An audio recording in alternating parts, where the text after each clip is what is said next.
Assalamualaikum warahmatullahi wabarakatuh. Gimana sobat kabar kita hari ini? Semoga sehat selalu dan senantiasa semangat ya. Oke, kita lanjut materi kita tentang array ya, sekarang ya.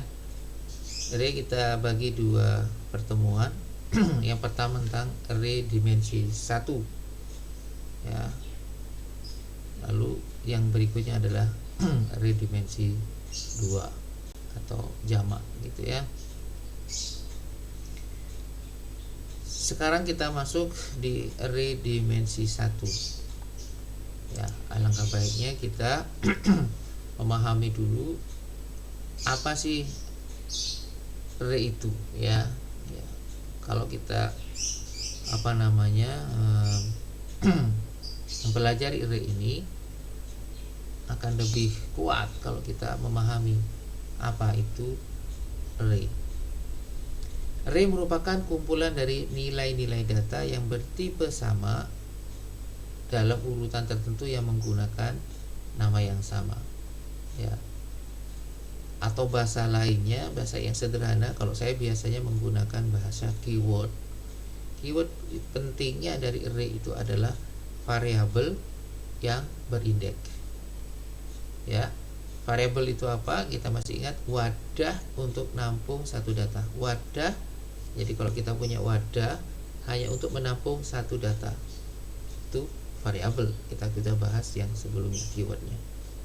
Nah, sementara array itu wadah ya untuk menampung satu variabel tetap, tapi dia punya indeks. Karena punya indeks, variabelnya satu, tapi dia bisa nampung banyak karena indeksnya itu. Kalau saya analogikan seperti halnya kita punya loker lah gitu ya. Dalam satu lemari ada loker ya. Ya, mau loker berbaris gini atau membuat satu kolom ya, barisnya banyak. Itu terserah.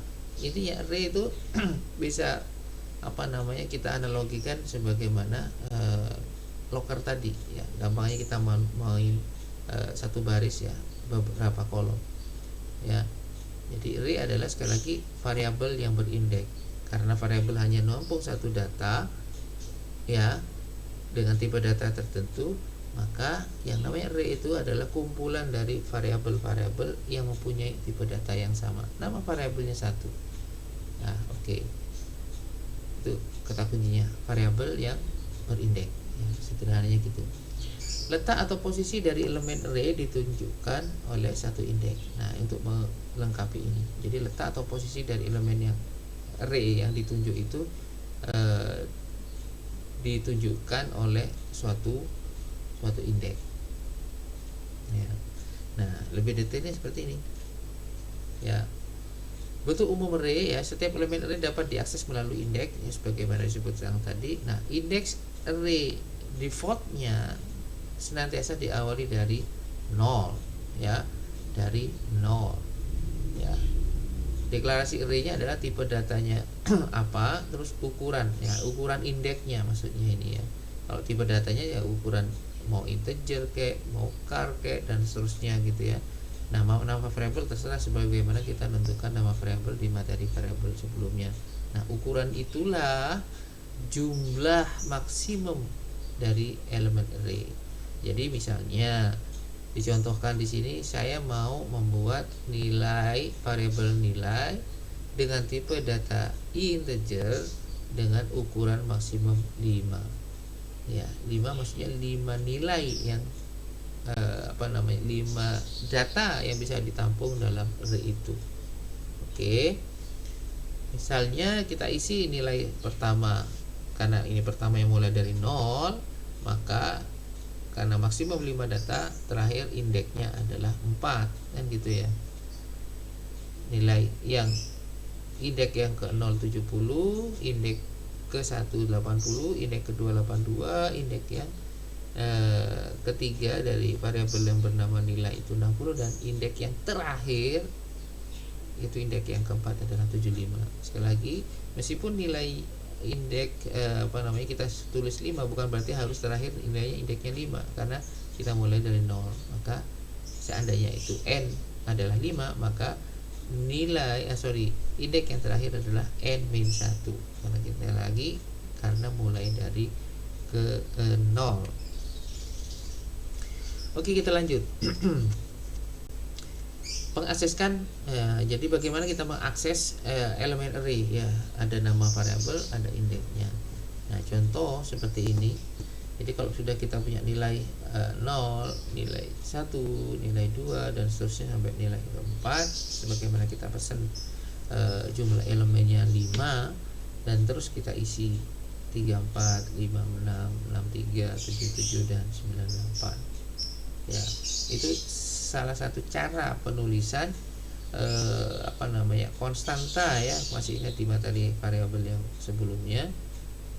Maka angka-angkanya ditulis sesuai dengan variabel yang berindeks itu ya. Kalau yang sebelumnya di materi variabel cukup kita hanya nilai tanpa ada kurung siku 0, kurung siku 1 dan seterusnya. Oke.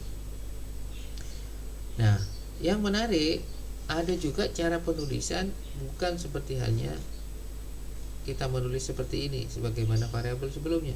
Ada cara lain ya. Jadi kita mendeklarasikan sama cara deklarasinya, integer nilai elemennya 5 sama dengan, nah ini dia.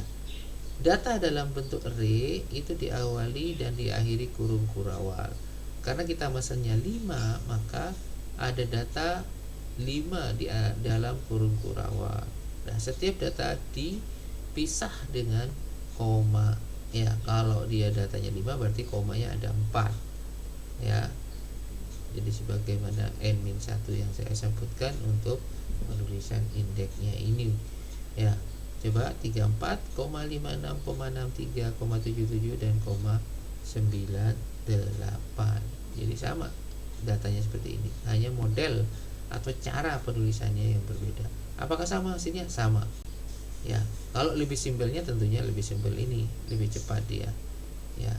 Jadi gak perlu nulis nilai 0, nilai 1, nilai 2 dan seterusnya, karena otomatis dia membuat indeks di dalam sistemnya. Ada lagi kalau ini adalah mohon maaf, adalah konstanta yang kita masukkan dalam sebuah program. Baru program itu di run. Sekarang enggak, setelah program di run kita masukkan nilainya ya. Nah, itulah yang kita sebut input nilai dari keyboard pakai scanf. Nah, metodenya kalau pakai scanf itu mirip seperti hanya yang model penulisan yang pertama ini gitu ya. Masukkan nilai ke berapa indeksnya disebut ya, nilai yang ketiga misalnya, lalu dimasukkan. Nah, hasil dari masuk itulah yang akan dicetak misalnya nanti. Oke, contoh programnya seperti ini ya. Misalnya ya, langsung kita masuk ke main programnya ya. Integer nilai dengan elemen 2 ya. Artinya saya membuat variabel nilai dengan maksimum 2 ya. Coba Anda perhatikan kira-kira apa yang terjadi. Nilai 0 34, nilai 1 56, nilai 2 63 ya. Apakah ada yang masalah di sini kalau kita sebutkan di slide sebelumnya? Coba kalau Anda perhatikan dan Anda jeli ya, Anda tulis komen di bawah ini ya. Lihat yang saya pesan elemennya 2. Oke. Apakah ini error? Survei membuktikan dia tidak error. Tapi ada sesuatu yang kalau Anda jeli, ada yang harus tanda petik dikritisi ya. Oke, karena yang dicetak adalah nilai 0 dan nilai 0 ada nilainya, variabel nilai berindeks 0, ada variabel nilai berindeks 0 yang bernilai 34, maka saat dia mau dicetak nilai 0 tersebut ya nilai indeks 0 ya maksudnya, akan mencetak 34. Oke sobat, semoga Anda bisa mencoba ini ya. Terima kasih. Kalau kita mau mencoba dalam praktek, dipersilahkan.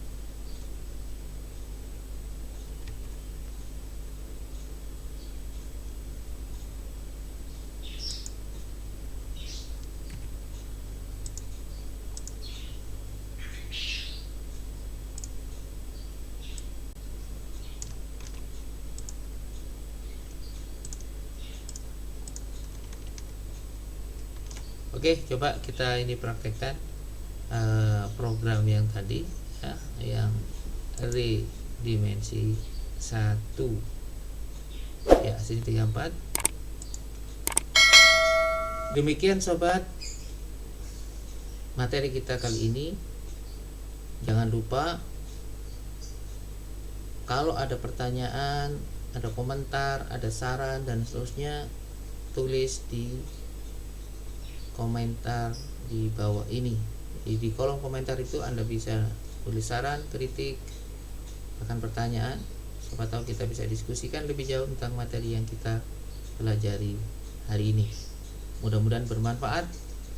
Tidak lupa jaga kesehatan, istirahat yang cukup, dan tentunya senantiasa berbakti untuk nusa dan bangsa. Wassalam.